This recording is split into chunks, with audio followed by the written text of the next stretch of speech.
You're listening to Walking Through the Word, a space where ancient truth meets modern living. Here, we live and breathe the freedom of the new covenant while deeply honoring the old covenant foundations that paved the way. Together, we explore how to live our lives today in the rhythm of Jesus Christ. Let's step out of the noise, press into His grace, and walk through the Word. Welcome to today's deep dive. We are jumping right into a really passionate, honestly kind of a raw manifesto today. Yeah, it's an intense one. Thanks for having me. Of course. So this source text, it completely tears down the architecture of modern internet spirituality. The author is basically arguing that our whole habit of scrolling for a spiritual quick fix is, well, destroying our capacity for real faith. Right, and it's not just some academic critique from an ivory tower. It's a very personal memoir. They're reacting to all this based on their own visceral experiences. Exactly. And our mission today is to unpack this author's sharp distinction between what they call religious theater and the quiet, often agonizing reality of genuine transformation. Which is such a fascinating tension. I mean, whether you share the author's specific religious views or not, this touches on a deeply universal human thing. Yeah, that friction between our public performance and our internal reality. So to get us started, the whole inciting incident for this text is something I think you've probably seen 100 times online. The author was just scrolling social media and saw one of those algorithmic decrees. Oh, right, the viral style posts. Yes. The one that asks if you accept or reject the decree that a, quote, destiny helper will locate you by the end of the month. It's just such a perfect distillation of how digital culture has rewired spiritual language. Right. Like it's this promise of an imminent external rescue, and it's neatly packaged with a deadline, almost mimicking, the convenience of a consumer delivery service. It's literally like an Amazon Prime delivery tracking update, but for your soul. That is exactly what it is. Well, the author did not just politely scroll past this post. They hit the button and declared in all caps, "I reject." They did. They were very emphatic about it. They say they stood 10 toes down on this rejection. So it wasn't just a mild disagreement. It was a fundamental refusal of the whole premise. Yeah, and the theological friction there is really interesting. The author makes this core argument about the nature of the Holy Spirit, using the Greek term, parakletos, or the comforter, to counter this whole destiny helper narrative. Right, because they argue the Holy Spirit isn't some guest star on your calendar. Exactly. Their theology relies on omnipresence, not episodic intervention. When you're looking for a destiny helper to arrive by, say, next Tuesday, you're operating on a transactional model. You're waiting for a shipment. Right, you're waiting for a shipment. But the author argues that misrepresents the parakletos.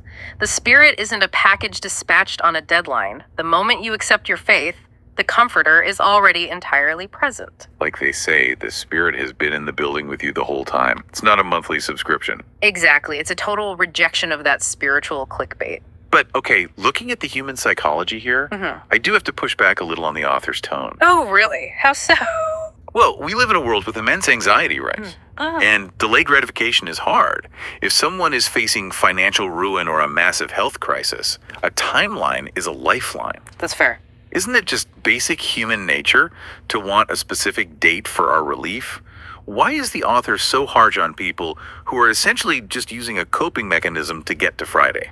Well, the author actually anticipates that defense. They get the human desire for a timeline, but they categorize it as a dangerous shortcut. A shortcut. Yeah, the text explicitly warns believers that it's time to, quote, grow up and get off the spiritual milk. Wow. Tell us how you really feel. Right. But the underlying argument is that treating divine intervention like a scheduled delivery bypasses the actual mechanism of change. Okay, wait. So if I'm relying on a date for salvation, it allows me to avoid doing the internal work. Like, if the destiny helper is fixing my life next week, I don't need to examine my own flaws today. Precisely. In this framework, the power of the Comforter isn't a magic wand waved over a passive recipient. The manifestation of that power requires internal surrender. The author asserts that your heart and mind must be cleansed and changed. It's an inside-out transformation, whereas the destiny helper is just an outside-in Band-Aid. I love that framing. And that distinction between the internal reality and the external Band-Aid becomes so much more tangible when they shift from critiquing the internet to critiquing the physical church. Yeah, that part of the text is incredibly raw. because their disdain for shortcuts is deeply rooted in their own past. They introduce us to their mother and grandmother, which, by the way, includes this beautiful imagery about how they tattooed the Word of God on their hearts. It really is a beautiful phrase.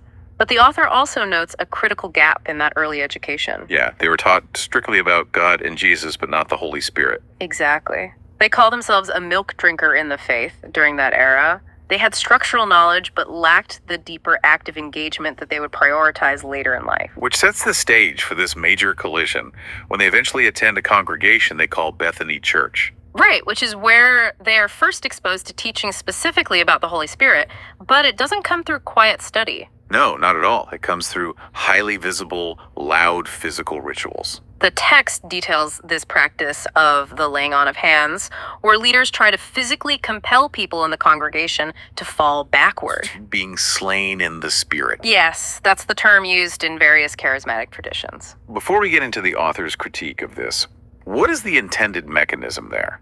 Like, what is supposed to be happening when a leader pushes someone, and what is the crowd expecting to see? Well, historically, the laying on of hands signifies an impartation of blessing or healing.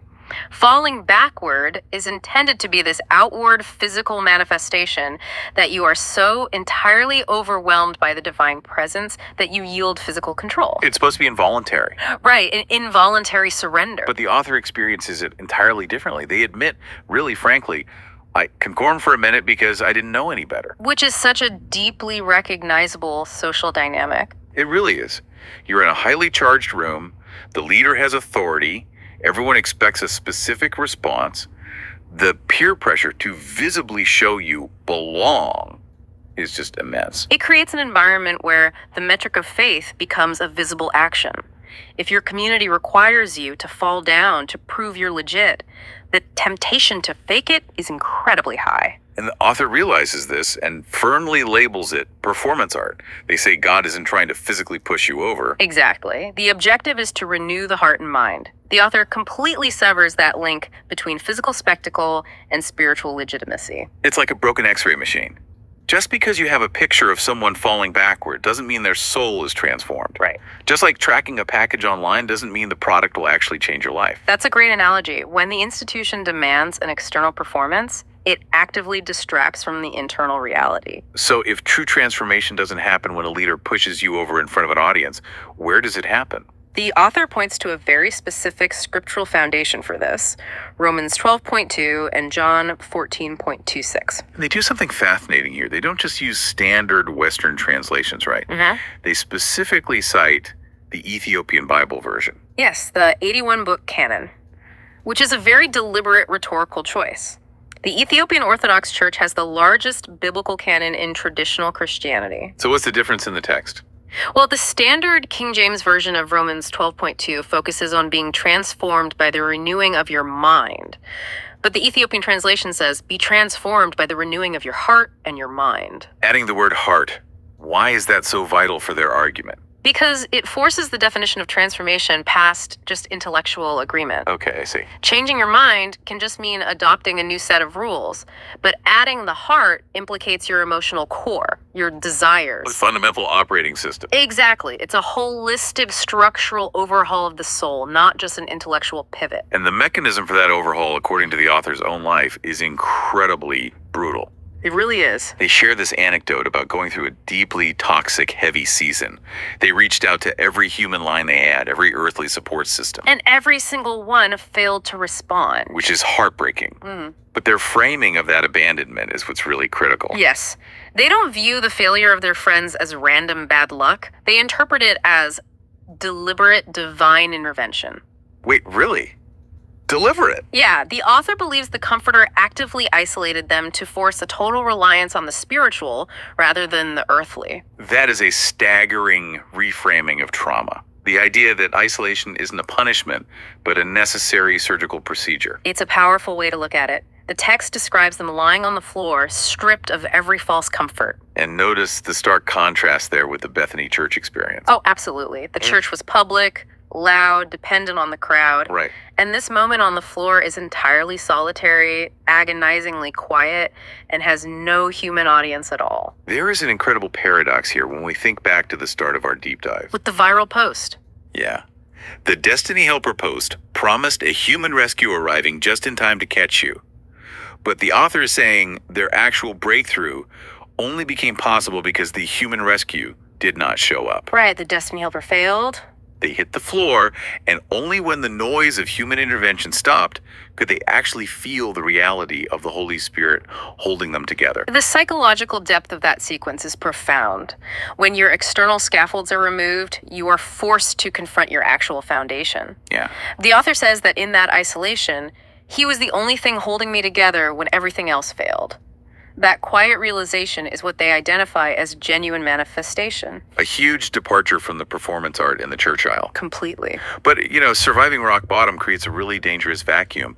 If the human support is gone and the toxic influences are stripped away and the religious performances are abandoned, you're just left empty. Right, you're completely hollowed out. So how does the author suggest surviving that emptiness without just sliding back into old habits? Well, they turn to the Gospel of Matthew for this, specifically chapter 12, verses 43 through 45.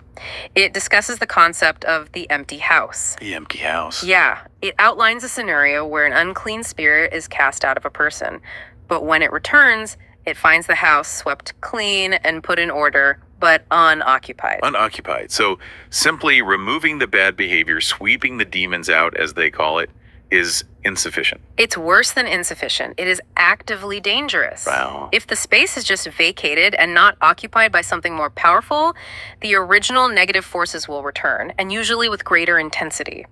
The author argues the heart must become a home occupied by the king, not left as a vacancy. That maps so flawlessly onto the neurobiology of addiction and habit replacement. Oh, really? How so? Well, in behavioral psychology, you can't just extinguish a deeply ingrained habit by sheer willpower and leave a void. Right. Nature abhors a vacuum. Exactly. If you spend 3 hours a night scrolling on your phone to numb anxiety, and you suddenly banish the phone from your bedroom, you swept the house clean.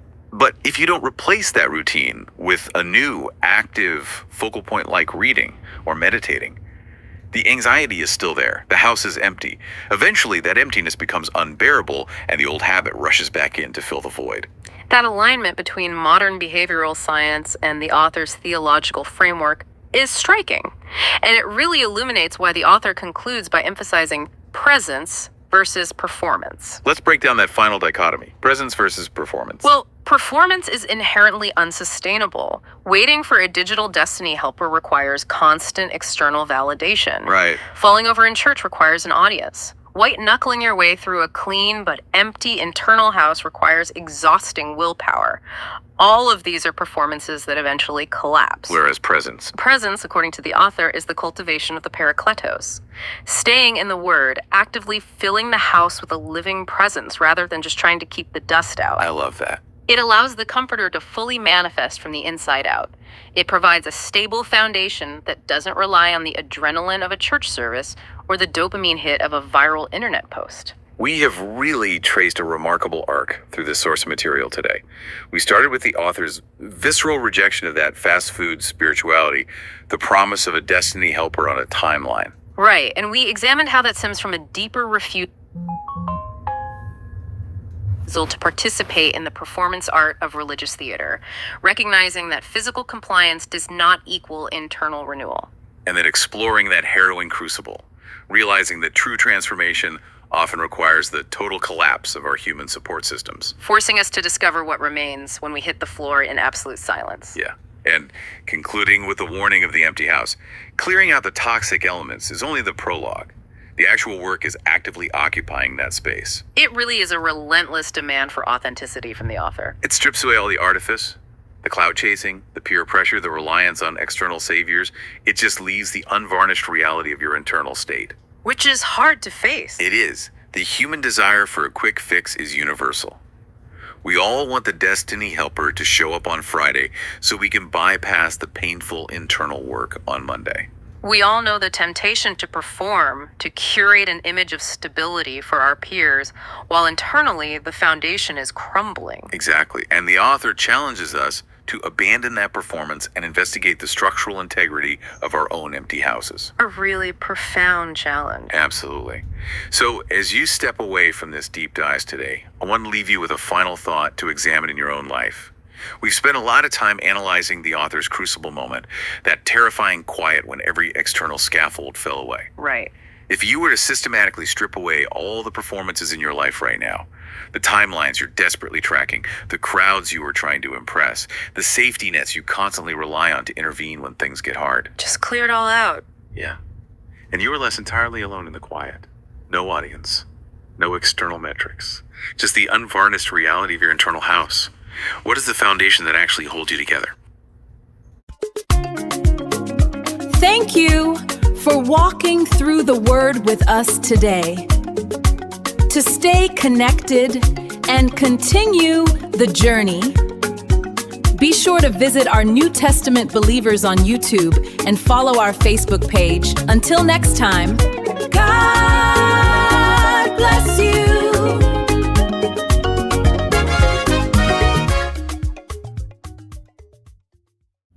Imagine you're looking at an architectural blueprint. Okay. Like you see all the lines, the layout of the rooms, and it feels entirely neutral, right? Just a standard, I don't know, office complex. Right. Just a bunch of boxes on a page. Exactly. But then you put on a pair of specialized glasses, you look at that exact same blueprint, and suddenly the labels change. Oh, wow. Yeah, like the employee break room is suddenly labeled a solitary confinement cell.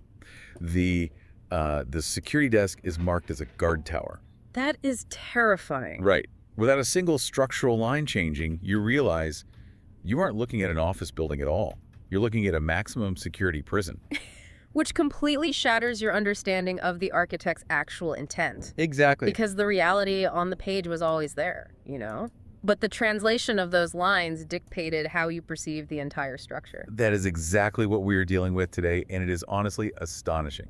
Welcome to the Deep Dive. It's great to be here. So the mission for you, the listener, today is to examine a single pivotal historical moment. And specifically, we're looking at the political strategy of erasure. Right. And we're doing this by looking at one ancient text through two very different lenses. So we are going to look at Exodus chapter 1, verses 8 through 11. A very famous passage. Oh, it's super famous. Yeah. And on one side, we have the incredibly famous King James Version, the KJV, which, it shapes so much of the English-speaking world's literary and cultural baseline. Oh, absolutely. It's foundational. Right. But on the other side, we have the Ethiopian Bible version, which was translated from the ancient Ge'ez language. And the contrast between these two is going to be incredibly revealing. Yeah, changing just a few words in a translation, it basically shifts a story from a tale of standard administrative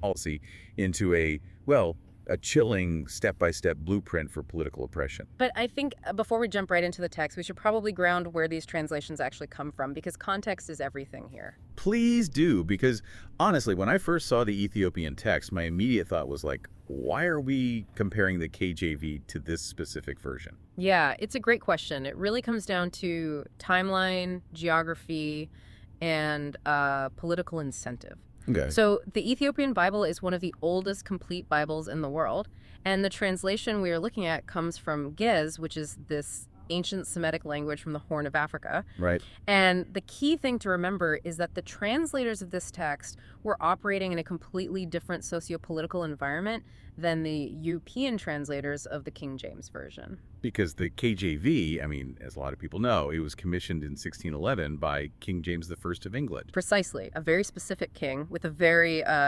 specific agenda. Yeah, he had motives. Big time. King James was a staunch believer in the divine right of kings. Wait, just clarify the divine right thing for a second for anyone who might be rusty on their 17th century history. Sure, yeah. So it's basically the idea that a monarch derives their right to rule directly from the will of God.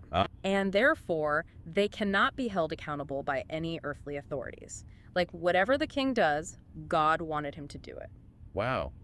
That is quite the trump card to have in your back pocket. Right. And the scholars who translated the KJV, they were operating under his direct patronage. So they wanted to keep their jobs. Keep their jobs, keep their heads. So they were structurally and politically incentivized to frame royal decrees as, inherently sensible and virtuous. That makes so much sense. But the Ge'ez translators weren't under that specific 17th century English monarchic pressure. They didn't have to flatter King James.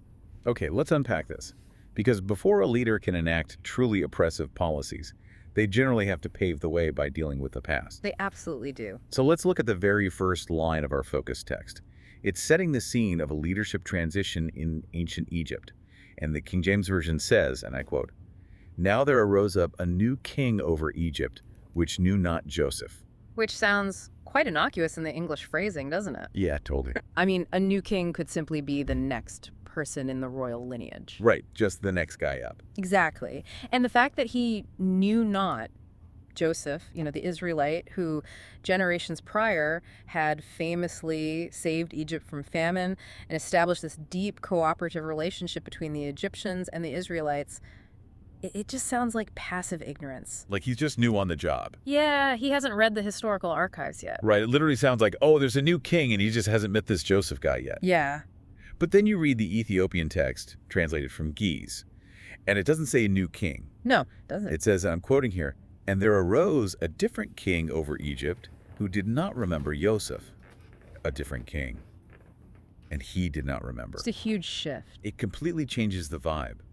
To me, knew not means like you were never formally introduced, but did not remember feels like an active, deliberate choice. Oh, interesting. Yeah, it reminds me of a corporate hostile takeover. Wait, how are you connecting those dots? Well, okay, imagine a beloved founder of a company retires, right? And a ruthless new CEO comes in from a rival firm. Okay, I'm with you.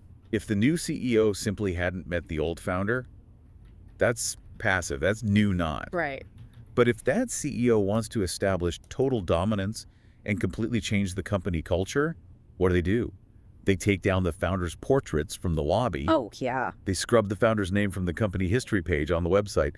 They ban the old slogans. They do not remember the founder on purpose. Just be if they do. Right, because as long as the employees remember the good old days of the founder, they might resist the new CEO's draconian policies. What's fascinating here is that you are describing a documented historical mechanism of statecraft. Really? Yeah, the Romans actually had a legal term for this. It's called damnatio memoria, or the condemnation of memory. Condemnation of memory. Wow. Yeah. If a new emperor wanted to solidify power, they would literally chisel the previous emperor's name out of the stone monuments. Like literally erasing them from history. Physically erasing them. It wasn't about simply forgetting. It was the active erasure of institutional memory. So by translating it as did not remember, Yeah. the Ethiopian text is pointing to a deliberate political strategy of erasure. Yes, exactly. If this different king, which by the way implies a regime change, not just a continuation of the family line if he wants to subjugate the Israelites, he cannot allow the Egyptian public to remember that the Israelites are actually their historical allies. Oh, because they were the economic saviors of the country a few generations ago. Right. He has to sever that bond of shared history. You have to manufacture historical amnesia before you can manufacture a current threat. And that brings us right into the next phase of this authoritarian blueprint. The threat phase. Yep. Because once you've erased the cooperative past, the new regime needs a reason to unify their base. And well, the easiest way to do that is to create an in-group and an out-group. So let's look at how the texts handle the king's speech to the public. The King James Version says the king spoke unto his people, and he says, quote, "Behold, the people of the children of Israel are more and mightier than we." So in that version, he's addressing a demographic group, his people, and pointing out another demographic Or group. just standard census data kind of stuff. Yeah, pretty much. But listen to the nuance in the Ethiopian translation. The king doesn't just speak to his people. It says he spoke to his nation. It's his nation. Right. And he warns them, behold, the race of the children of Israel is great and stronger than we. Meshu versus people. And race versus the children of Duzah. I mean, those are massive semantic leaps. If we connect this to the bigger picture, the sociological shift from people to nation is profound. How so? Well, people is a descriptive term. It just means a group of individuals living in the same geographic area. Maybe they share a language or culture. Sure. But a nation is a mobilized, prescriptive political entity. Oh, I see. By addressing them as a nation, the king is actually forcing an identity onto them. He is elevating them and giving them a shared exclusive identity. And structurally, nationalism almost always requires an outgroup to define itself against. Right. He's drawing a hard ideological border around his audience. He's basically saying, you are the nation and they are the threat. Exactly. And using the word race in the Ethiopian text, I mean, that adds this chilling biological layer to the division. It really does. It's no longer just about ancestry or geography. It becomes this immutable existential line in the sand. But I actually have to push back on the king's logic here for a second, looking at how both texts describe this supposed threat. Okay, let's hear it. Both texts agree that the king is warning his audience that the Israelites are mightier or stronger than the ruling class. Right. But wait, if this population is supposedly so great and stronger than the people in charge, How are they victims? yes. How are they so easily turned into victims in the very next verse? I mean, if I'm walking down the street and I see someone who is massively bigger and stronger than me, my first thought isn't, hey, I'm going to go enslave that person. That would be a terrible idea. Right. My thought is, I'm going to respectfully leave them alone. So the logic feels incredibly contradictory. Well, you've just hit on the defining paradox of authoritarian rhetoric. Really? Yeah. Historians and sociologists point out that in order to truly mobilize a populace, a targeted enemy must simultaneously be portrayed as an overwhelming existential threat, strong enough to destroy society. Right, you're too strong. While also being portrayed as something fundamentally inferior that the state can easily crush if the public just falls in line. So the threat has to be massive to justify the cruelty, but beatable to justify the authority. Exactly the mechanism. Yeah. He frames a simple demographic reality, literally just a population that is growing and minding its own business, as a weapon aimed directly at the nation. The supposed strength of the minority group is the exact excuse he leverages to strip them of their power. Okay, so he's manufactured a threat. The public has been given a nationalistic identity and an enemy to fear. But, the leader can't just stand up and say, hey guys, let's go be evil today. No, you have to sell it. Right. How does a regime sell this impending oppression to a public they just riled up? And that brings us to the third part of our comparison, where the translations wildly diverge on naming the strategy itself. This part is so revealing. In the King James Version, the king says, come on, let us deal wisely with them, lest they multiply. Let us deal wisely with them. This raises an important question. Who is benefiting from this specific translation? King James. Exactly. Remember our earlier context about King James and the divine right of kings? The KJV reads almost like government public relations. It totally does. It frames the subjugation of an entire demographic as sensible, pragmatic wisdom. It sounds like a statesman making a difficult but, necessary administrative choice for the good and stability of the realm. Yeah, it sounds like a modern press secretary at a podium. Like, the administration has decided to deal wisely with the border situation or the economic situation. Yeah. It completely sanitizes the horror of what the policy actually is. It wraps brutality right in the cloak of statecraft. But here's where it gets really interesting. The Ethiopian text, unburdened by the need to flatter a 17th century European monarch, it rips the PR spin right off the historical event. It sure does. Translating from Giaz, the king's quote is, come, let us oppress them with political craftiness, lest they increase. Oppress them with political craftiness. The contrast is staggering. It honestly gives me chills to see them side by side. You are looking at the exact same historical action, the exact same policy of subjugation. Right. But in the King James Version, it is recorded by the victors, or at least the translators, working for a monarch as wisdom. Right. While in the Ethiopian version, it is labeled exactly what it feels like from the perspective of the marginalized oppression and craftiness. And the linguistic choices here reveal how translation bias works mechanically. Wisdom implies virtue. Yeah, it sounds good. It implies foresight, intellect, moral grounding, but craftiness. That sounds sneaky. Exactly. It implies deceit, it implies manipulation, and a total lack of ethics. The Ethiopian version refuses to let the king hide behind the respectable language of administration. It calls a spade a spade. It absolutely does. It tells the reader, look, this isn't royal wisdom, it's a calculated, insidious plot. It makes you realize just how dangerous the sanitized language of bureaucracy can actually be.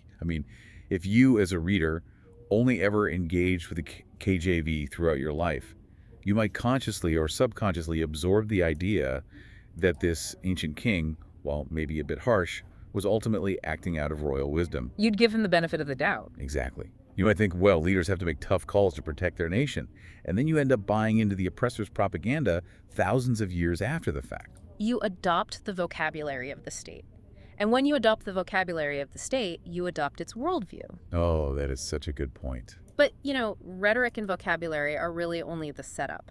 Right. Once the policy is named and justified, whether you call it wisdom or craftiness, we have to move from the king's speeches right into the actual on-the-ground implementation. Now they actually do it. We have to look at the mechanics of how a regime actually breaks a population. Because talking about a threat is one thing, but how do they practically pull off the subjugation? Exactly. Let's look at the final verse in our blueprint today. The King James Version states, quote, "Therefore they did set over them taskmasters to afflict them with their burdens." Which points directly to physical labor. Right. Whipping people, forcing them to build supply cities, dragging heavy stones in the sun. It's purely physical affliction. And physical violence is terrible in its own right, obviously. But historically, relying solely on physical oppression often breeds rebellion. Because people get angry. Right. If you only attack a person's body, their mind, their community, and their spirit might still fight back. They still have hope. Exactly. A truly effective authoritarian regime knows they have to go much deeper than that. So, let's look at the mechanics revealed in the Ethiopian text. It says they appointed tax collectors and taskmasters over them to humble them in their works. Wait, tax collectors and the taskmasters. So it's not just physical? No, it reveals a terrifying level of sophistication in this political craftiness. It is a calculated, two-pronged attack. Okay, break that down for me. First, you send in the tax collectors. This is the mechanism of economic strangulation. Before you can force someone into hard labor, you have to drain them of their wealth, their independent resources, their ability to fund any sort of resistance or legal defense. You bankrupt them so they have absolutely no safety net. You bankrupt them, and then, once they are economically desperate and entirely dependent on the state just to survive, that's when you send in the taskmasters for the physical labor. But the most important difference here is the explicitly stated goal in the Ethiopian text. The KJV says the goal is to afflict them. Right. But the Ge'ez translation says the goal is to humble them. To humble them. Wow. That shifts the entire focus from the body to the mind. Yep. That is entirely psychological. Precisely. Affliction is a physical state. Humbling is a psychological state. The ultimate goal of this regime wasn't just to get some, free manual labor to build a few monuments. What was bigger than that? The goal was to systematically break their dignity. If you think about the sequence we've just walked through today, you take away a person's historical legacy by choosing to not remember them. Yep. You take away their standing in society by labeling them a race that threatens the nation. Right. You take away their money through targeted taxes. And you take away their physical energy through forced labor. When you put it all together like that. When you combine all those mechanisms, you strip away their humanity. You humble them into submission so deeply that they forget they ever had the power or the right to stand up in the first place. So what does this all mean? When we look at these two translations side by side, we aren't just reading ancient history, are we? We're looking at the entire timeless pipeline of erasure and subjugation. We really are. It never starts with chains. It starts with the bureaucracy of memory deliberately choosing to not remember the shared cooperative past. Then it moves to fear-mongering rhetoric, drawing borders and turning a demographic people into an existential threat against the nation. Exactly. Then that cruelty gets wrapped up in the slick PR spin of political wisdom. And finally, it ends in the dirt, with a highly coordinated campaign of economic strangulation and physical exhaustion, all designed to break the human spirit. And crucially, that entire pipeline is visible only if we're willing to look at the blueprint through multiple lenses. Right. Because if you rely on just one translation, especially one commissioned by an absolute monarch, the true mechanics of power remain hidden behind polite words. For you listening right now, this highlights the incredible, indispensable value of engaging with multiple sources and translations. Highly recommend it. Because if you relied solely on the King James Version, you might walk away thinking this was merely a story about an ancient administrator making a wise, albeit ruthless, labor decision to manage a growing population. You completely missed the point. You would completely miss the deliberate political craftiness. You would miss the manufacturing of a nationalistic threat, the economic weaponization of tax collectors, and the deep psychological warfare aimed at humbling a people. You would miss how power actually weaponizes language. Which really leaves us with a critical question for our own modern context. What's that? Well, we've just seen how changing a few words in a translation from wisdom to craftiness, from afflict to humble, from people to nation, can entirely reframe our understanding of history and statecraft. Yeah, it's night and day. So, as you go about your week, think about the information you are digesting. When you listen to political rhetoric, when you read news analysis, or when you look at the historical narratives being pushed in your own culture, how often are the actions of modern leaders being subtly translated for you? How often is genuine political craftiness being repackaged and sold to you as everyday pragmatic wisdom? Are you looking at a standard office building? Or are you looking at a prison, completely unaware that the labels on the blueprint have been translated by the architect to keep you from seeing the bars? Keep questioning the translations, keep questioning the labels, and keep looking for the craftiness hiding behind the wisdom.